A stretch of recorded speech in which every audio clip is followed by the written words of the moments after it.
Iran से जंग क्या अमेरिका को बहुत नुकसानदायक साबित हुई? पहले जंग में अरबों के हथियार, एयरक्राफ्ट और डिफेंस सिस्टम खो दिए,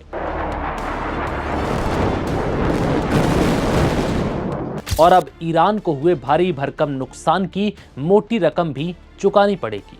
जी हां, अमेरिका के राष्ट्रपति जिस ईरान को इतिहास में पहुंचाने और तबाह करने की कसम खा रहे थे, वो अब उसी ईरान को फिर से संवारने के लिए मोटी रकम अदा करने की तैयारी में है।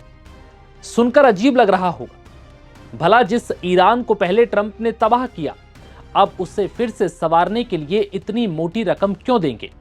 तो मामला ही कुछ ऐसा है कि ट्रंप को ना चाहते हुए भी ये फैसला लेना पड़ सकता है।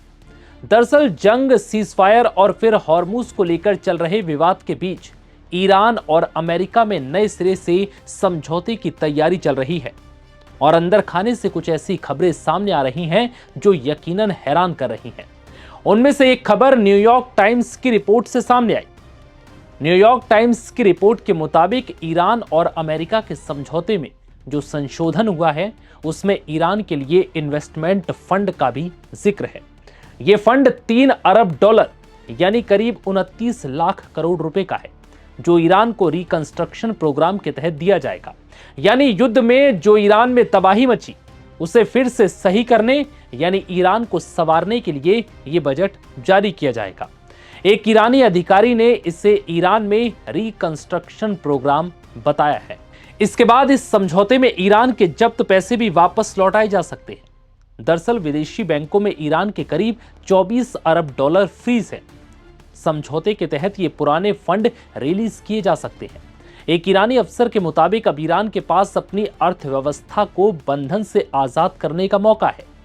ईरानी न्यूज एजेंसी तस्नीम के मुताबिक ईरान के 24 अरब डॉलर में से 12 अरब डॉलर देने पर बातचीत चल रही है।